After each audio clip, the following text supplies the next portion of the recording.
sigamos orando al Señor para mantenernos fieles.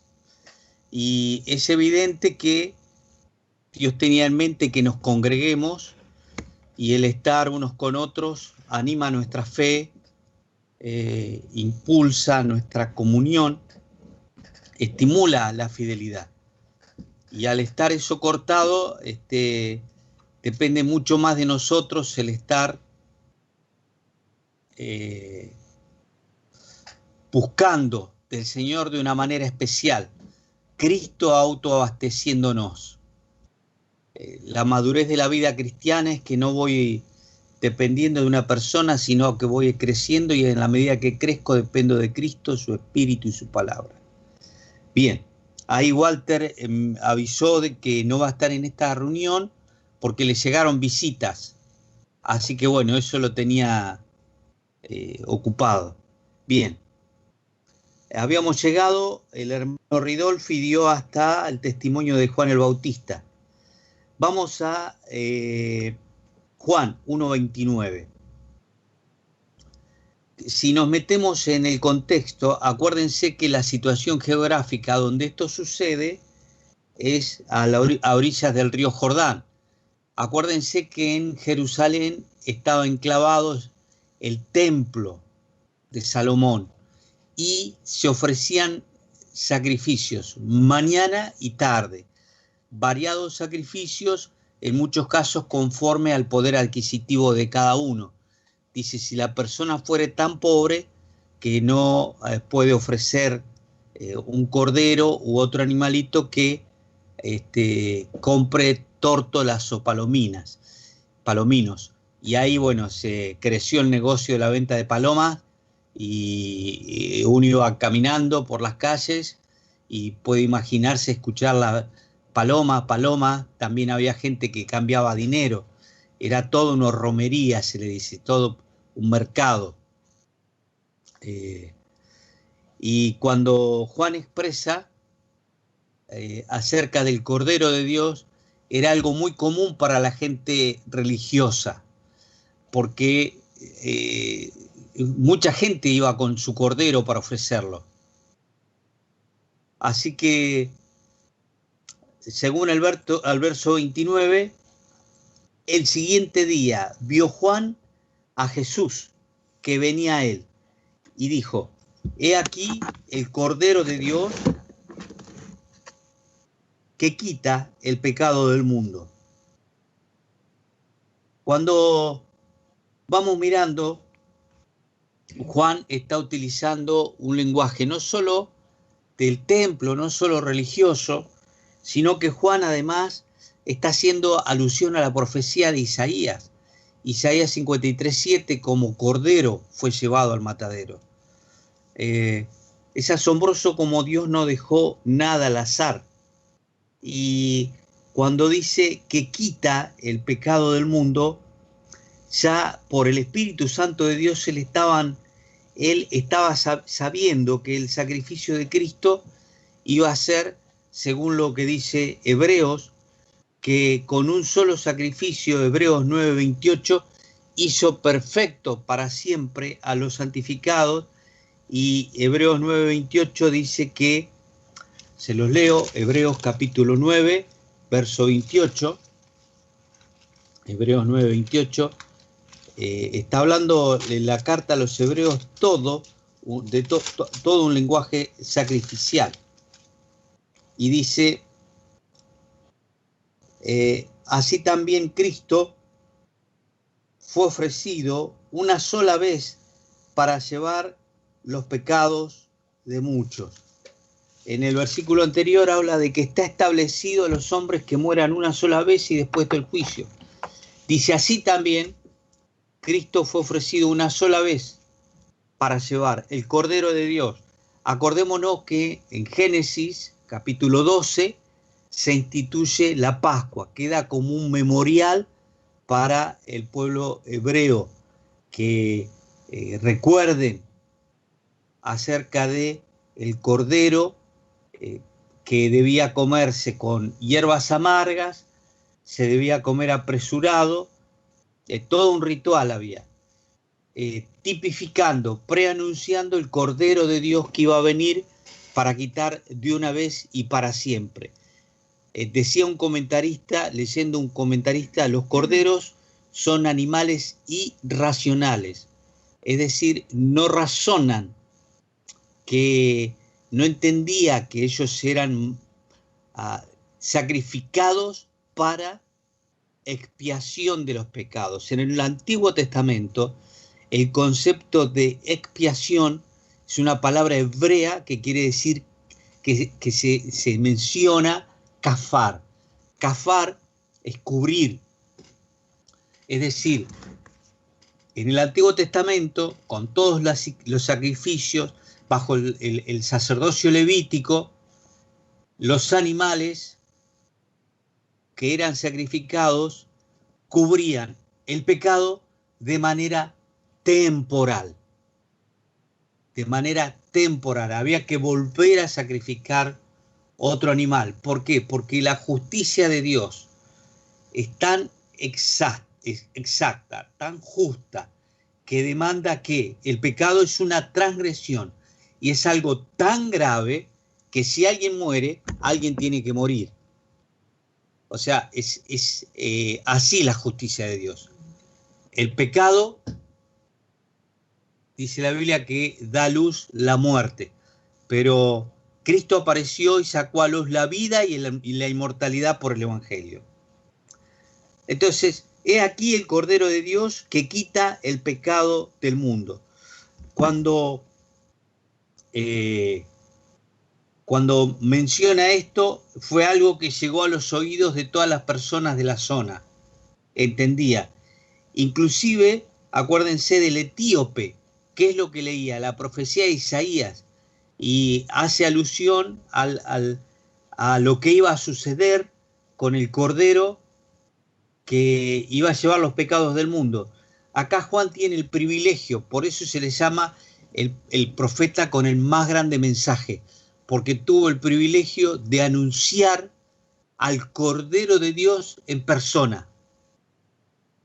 Tuvo el privilegio de preparar el camino para que Cristo Jesús sea mirado, creído. Los versículos que vamos a leer es hasta el 34. Dice, este es aquel de quien yo dije, después de mí viene un varón el cual es antes de mí. Antes de mí habla de la preexistencia de Cristo. Dice, porque era primero que yo. Y yo no lo conocía, escuchen esta expresión, yo no lo conocía, dice Juan el Bautista, más para que fuese manifestado Israel, por esto vine yo bautizando con agua. También dio Juan testimonio diciendo, vi al Espíritu que descendía del cielo como paloma y permaneció sobre él. Y yo no le conocía, vuelve a repetir Juan, y yo no le conocía, pero el que me envió a bautizar con agua, aquel me dijo, sobre quien veas descender el Espíritu que permanece sobre él, ese es el que bautiza con el Espíritu Santo. Y yo le vi, y he dado testimonio de que este es el Hijo de Dios. El testimonio de Juan el Bautista, un hombre comprometido con la verdad. Fue tan comprometido que dice el verso 34, y yo le vi.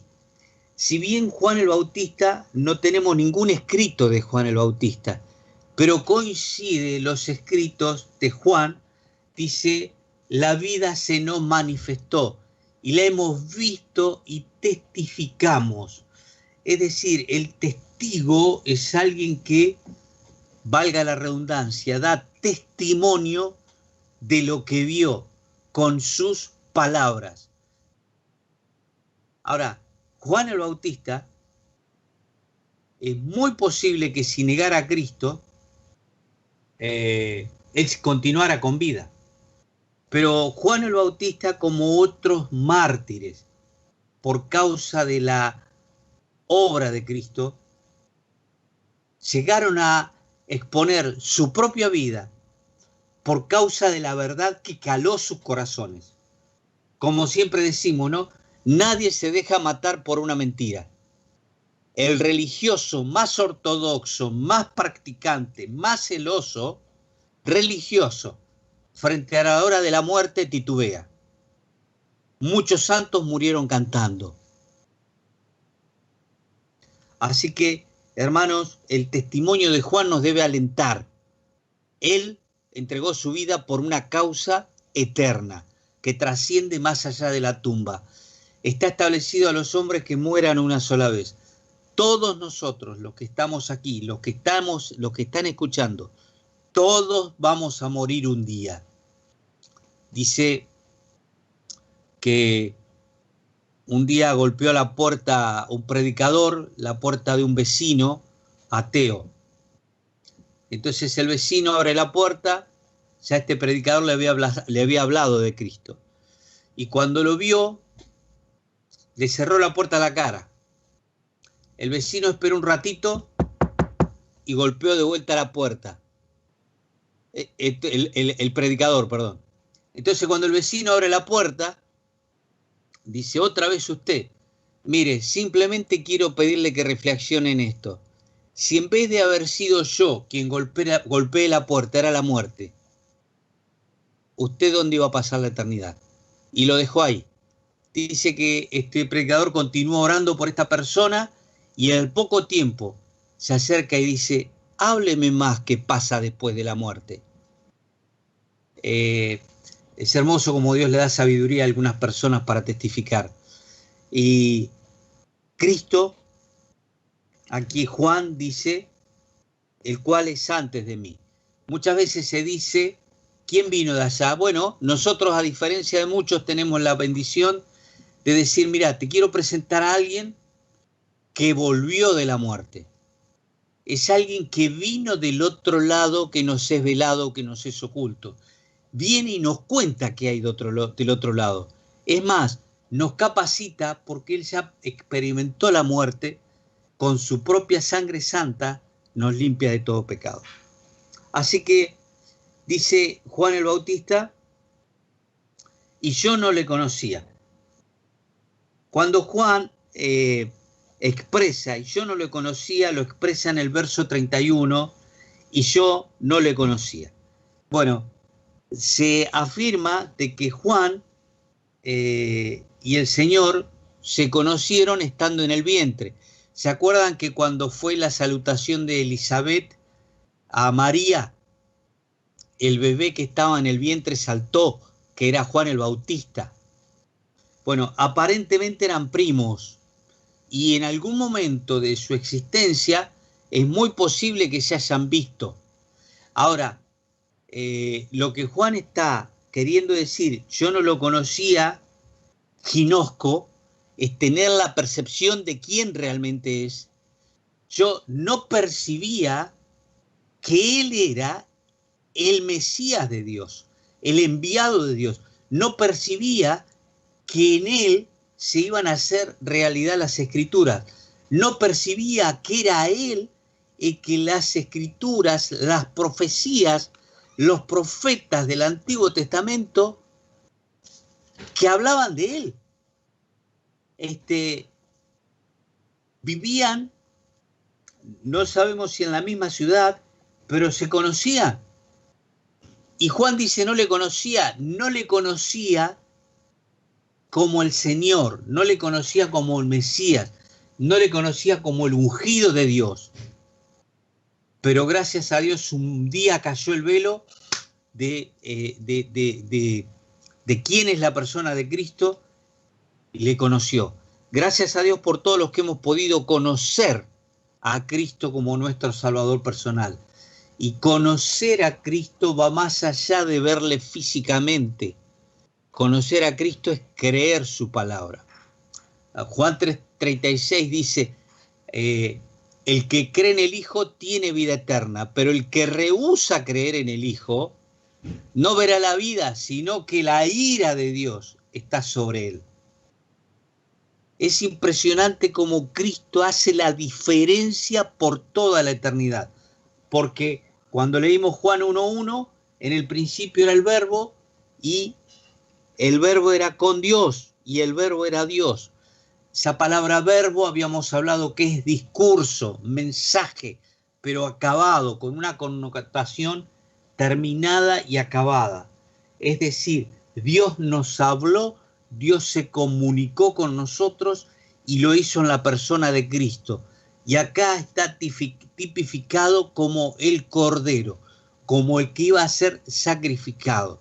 En el libro de Apocalipsis dice: vi un cordero como inmolado. Esa palabra inmolado literalmente es degollado. Otros traducen sacrificado. Pero el propósito del sacrificio, aunque suene cruento, es que se derrame la sangre. Porque Hebreos dice bien claro que está establecido en Hebreos 9 que todo, sin derramamiento no hay remisión de pecados, que todo sea purificado en sangre. Así que la justicia de Dios es tan exacta, es tan, valga la redundancia, es tan perfecta y justa que cuando alguien peca, alguien tiene que morir. Y gracias a Dios, Dios se solucionó esto enviando a Cristo. Pensaba, ¿no? ¿Se imagina si cada constructor tuviese una medida distinta? Entonces uno encontraría escaleras de los escalones de distintas medidas. Y si en la construcción de la escalera se equivoca de metro, en la propia escalera habría escalones también de distintas medidas. Sería re incómodo subir esa escalera, peligrosa. Asimismo, en las puertas, en muchísimas cosas. Pero los constructores tienen una medida, el metro, al menos en este lado del mundo, y el centímetro. En otro lado se guían por pulgadas. Pero el metro es la medida que unifica todas las construcciones. Por eso, cuando algo está bien hecho, subimos con toda tranquilidad escalones y bajamos, porque hay una medida universal. Sin embargo, cuando no se respeta la medida hay problema. Dios tiene una medida, esa medida es sangre, porque su santidad no coexiste con el pecado. Es imposible, así como el agua y el aceite, que no se pueden mezclar. No coexiste. Y debemos gozarnos en que la Biblia dice en Pedro, hablando de Jesucristo como un cordero preordenado, preparado desde antes de la fundación del mundo. Así que Juan el Bautista está teniendo un mensaje maravilloso, pero enorme por su caudal profético, enorme por la persona que presentaba, enorme por el futuro que proyectaba. Vida eterna en Cristo Jesús. Entonces Juan fue llamado el más grande de los profetas, aunque era una persona muy humilde y de muchas convicciones. Su mensaje abría a la humanidad una esperanza nunca antes percibida. El Cordero de Dios, ¿qué hace?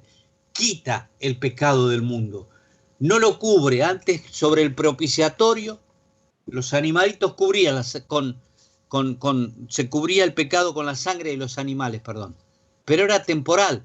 Acá estamos hablando de una acción permanente, una persona que por su sacrificio perfecto se puede decir que quita la condena que produce el pecado. Justifica, declara justo aquel que ha depositado su fe en Cristo. Si bien todavía en nuestra naturaleza no ha sido cambiada, porque Pablo dice, me encuentro que haciendo el mal hay una ley en mí que me lleva cautivo al pecado. Tenemos los cristianos todavía una naturaleza pecaminosa, pero la vida cristiana no es proyectando en nuestras acciones la naturaleza pecaminosa, sino que reflejando la vida nueva en Cristo Jesús que nos ha sido dada por la presencia de Cristo con el Espíritu Santo. Diferencia entre Jesús y Juan el Bautista. Juan el Bautista en el verso 23, capítulo 1, dijo, yo soy la voz de uno que clama en el desierto, enderezad el camino del Señor, como dijo el profeta Isaías. Isaías profetiza que iba a venir uno que iba a decir enderezad, o sea, este camino que están llevando es torcido. Es muy interesante que concorda con Proverbios 14:12, que dice, hay camino que al hombre le parece derecho, pero su fin es camino de muerte. Sin Cristo se va sí o sí a un camino de muerte. Hermanos queridos, tenemos el mejor mensaje para dar. Hay vida, vida, vida que trasciende después del sepulcro. Entonces Juan habla de enderezar el camino. La magnificencia de Cristo y su mensaje, Juan tenía un mensaje, enderecen el camino que está torcido. El Señor Jesucristo en su mensaje, Juan 14:6, yo soy el camino. ¿Se dan cuenta?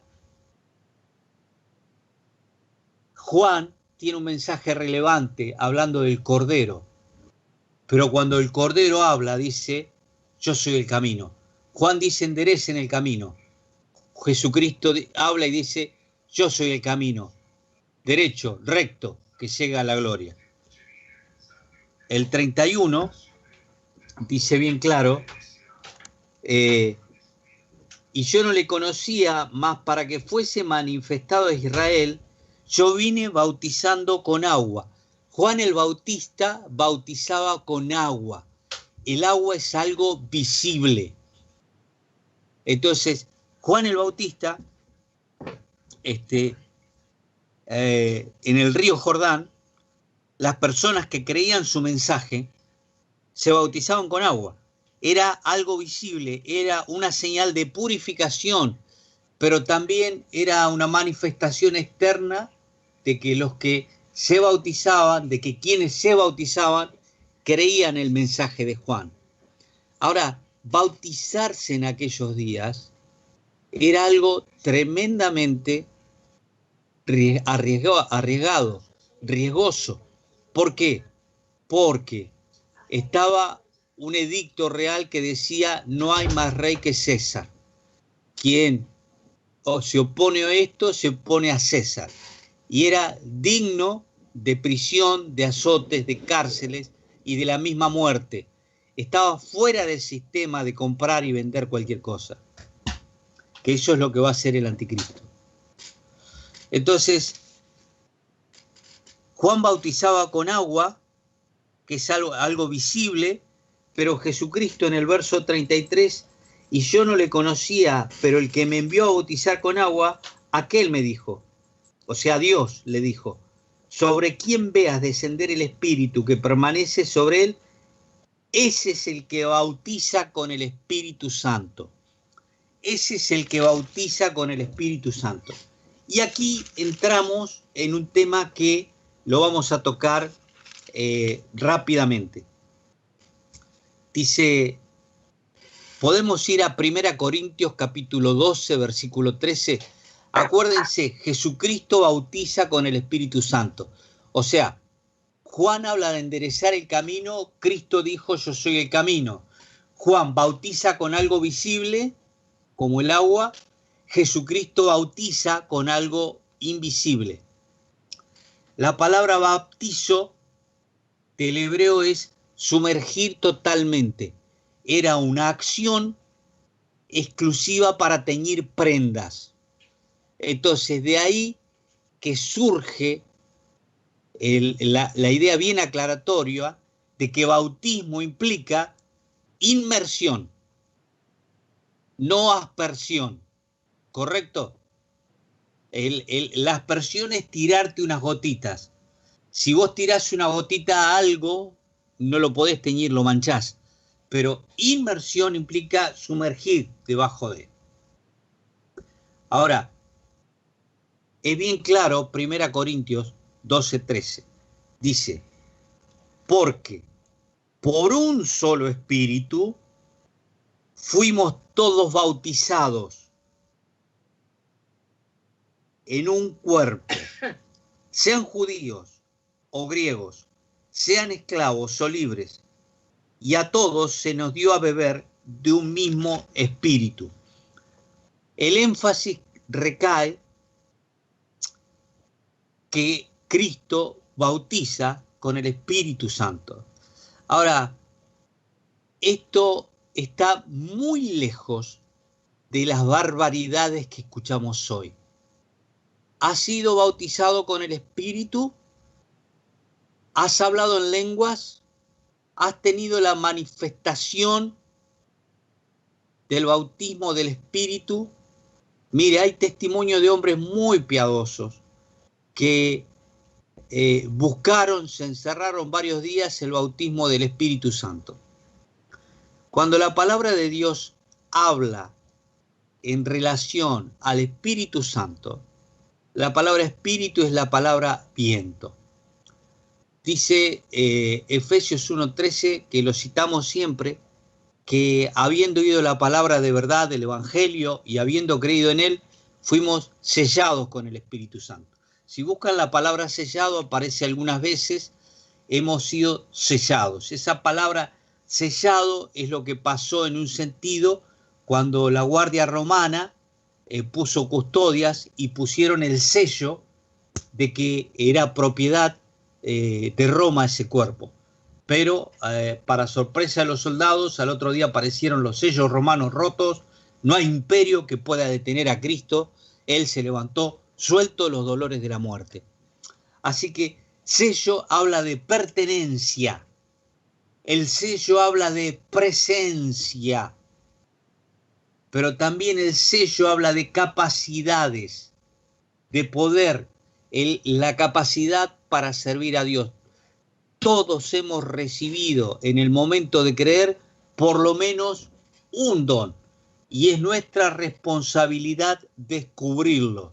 La Biblia habla de dones, habla de algunos cesaron, es muy claro, dice la profecía acabará porque vendrá lo perfecto. La Biblia, cuando hay profeta, dice la Biblia muy claramente que tiene que cumplirse, ya lo dice desde la antigüedad, que si no se cumplía el profeta debía ser apedreado. Fíjese lo grave que es que alguien se erija como profeta. Estos días circulan, pueden verlos en YouTube, cómo están siendo desenmascarados falsos profetas. Hay uno hace un mes y algo que declaró públicamente que echó al COVID del planeta Tierra y utiliza el nombre de Jesús y utiliza la palabra de Dios. Dice, COVID, te ordeno que salgas del planeta Tierra. Y al otro día aparecieron no sé cuántos infectados. Y pasaron días y esa profecía no se cumplió.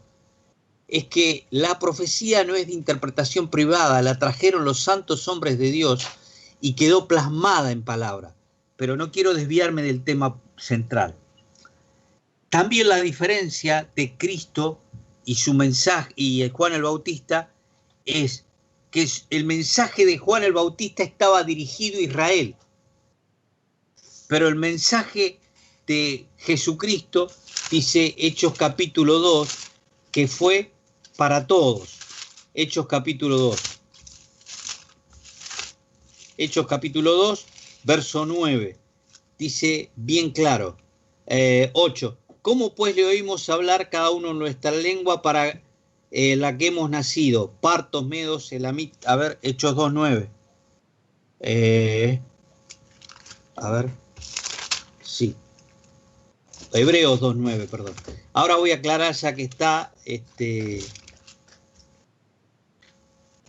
Pero vemos a aquel que fue hecho un poco menor que los ángeles, a Jesús coronado de gloria y de honra, a causa del padecimiento de la muerte, para que por la gracia de Dios gustase la muerte por todos.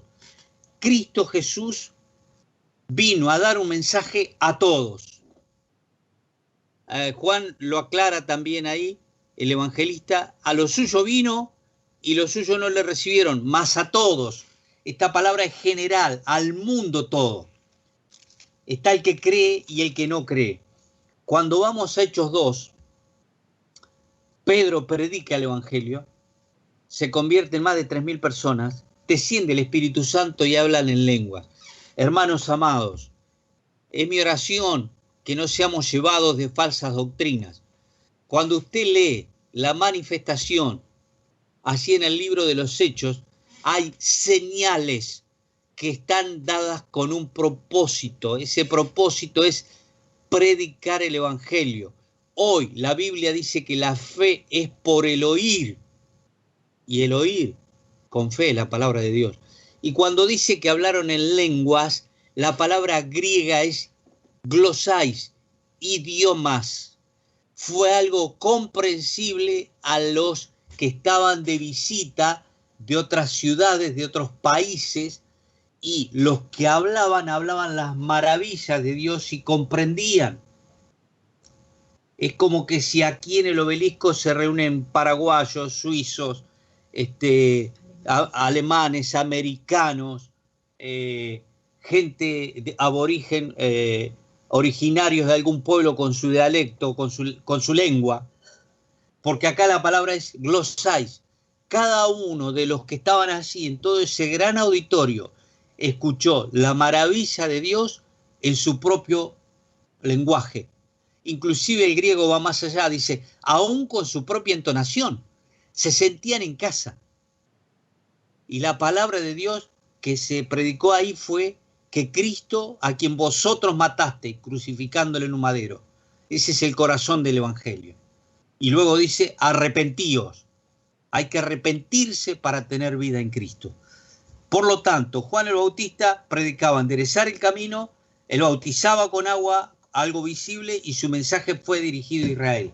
Cristo, superlativamente mayor, dice, yo soy el camino, Juan bautiza con agua, Cristo bautiza con el Espíritu Santo, el mensaje de Juan fue dirigido a Israel, Hebreos 2:9 fue para todos.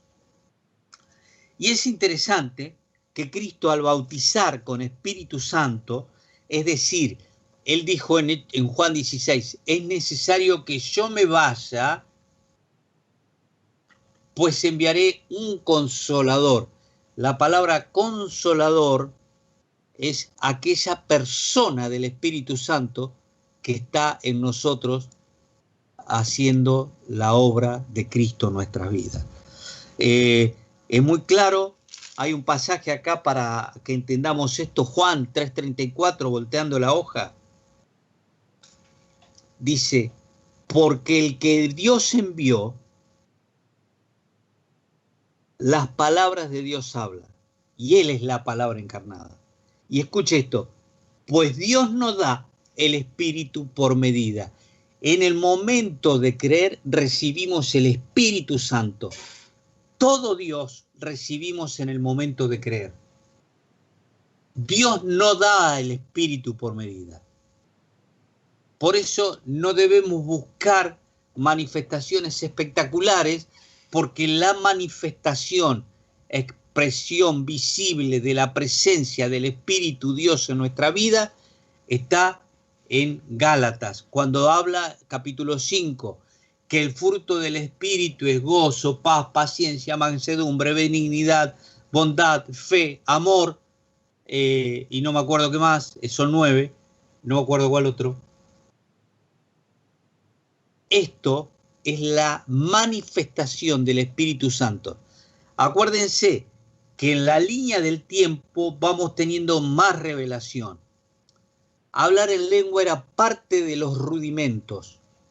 Ahora, la expresión, la mayor luz, la mayor expresión de la presencia de Dios no es hablar en lenguas, es tener la mansedumbre y ternura de Cristo, es tener el gozo, la paz, que es algo que no es humano, naturalmente.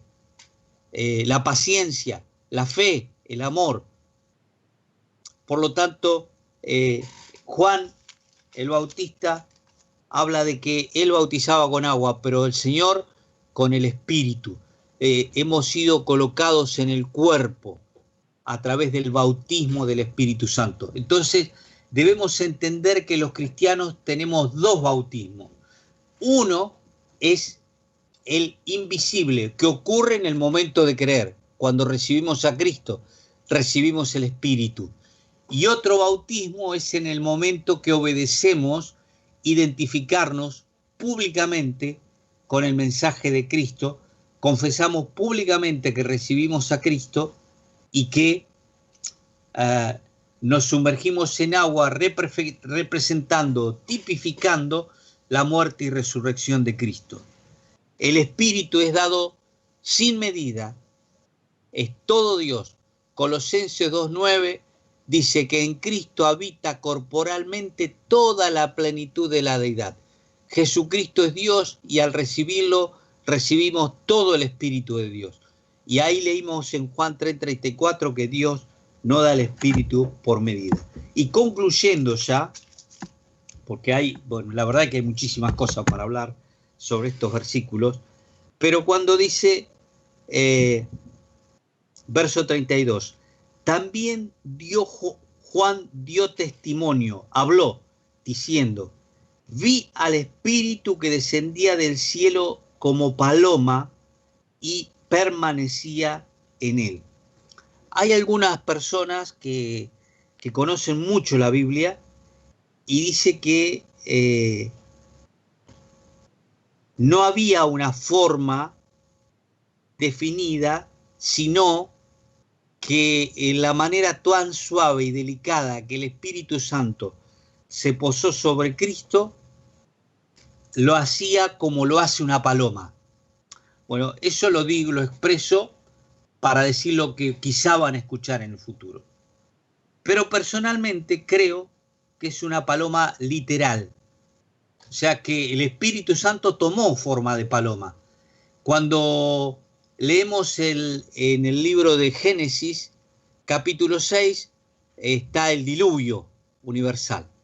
Ustedes saben toda la historia. Noé, un hombre obediente, durante 120 años construye el arca, llueve 40 días y Noé manda una paloma y vuelve. Manda la paloma y vuelve. Y anoche leía que la paloma vuelve con una ramita de olivo. Y allí entendió Noé que las aguas habían decrecido. Y largó la paloma y no volvió más. De ahí la gran alusión que se hace a la paloma de la paz. No digo que esa sea la paloma de la... Estoy diciendo que fue la paloma que largó Noé y que volvió con una ramita de olivo.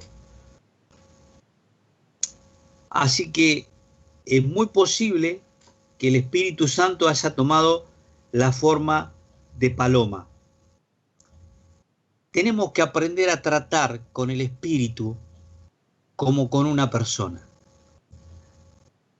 Hermanos, cuando estamos andando en nuestras responsabilidades, en nuestros quehaceres, no te olvides que alguien está dentro tuyo. Ese alguien es el mismo Señor Jesucristo por medio de su Santo Espíritu. La teología, para que nosotros lleguemos a entender, desglosa y explica que el Padre, el Hijo y el Espíritu Santo, como la Biblia dice, que estos tres son uno, que tienen distintas funciones, pero los tres, por así decir, tienen el mismo corazón. Nos aman y nos busca y se goza en vivir con nosotros. Él habita entre las alabanzas de Israel, no entre las quejas. El fruto del Espíritu es gozo, paz, paciencia. ¿Cómo va creciendo el fruto del Espíritu? Por leer Biblia y por obedecer la palabra. Así que, hermanos amados, Juan dio testimonio y fue tan profundo ese testimonio que su cabeza llegó a rodar. ¿Por qué? Porque venía el Cordero de Dios Juan 1:29, que quita el pecado del mundo. Él mismo se iba a someter a la cruz del Calvario para llevar muchos hijos a la gloria, dice Hebreos. La pregunta es para los que nos están mirando. ¿Ha creído en Cristo? ¿Tiene la seguridad que una vez que se muera, su alma está sellada con el Espíritu Santo porque es propiedad de Dios y no va a hacer ni más ni menos que volver a su casa en la gloria? El Señor Jesucristo dijo: no se turbe vuestro corazón, creéis en Dios, creed también en mí. En la casa de mi Padre muchas moradas hay, si así no fuera yo os lo hubiera dicho. Que el Señor nos bendiga. Si alguien tiene inquietud acerca de la vida eterna, puede contactarse con nosotros. Bendiciones y toda la gloria sea al Cordero de Dios ofrecido por nosotros.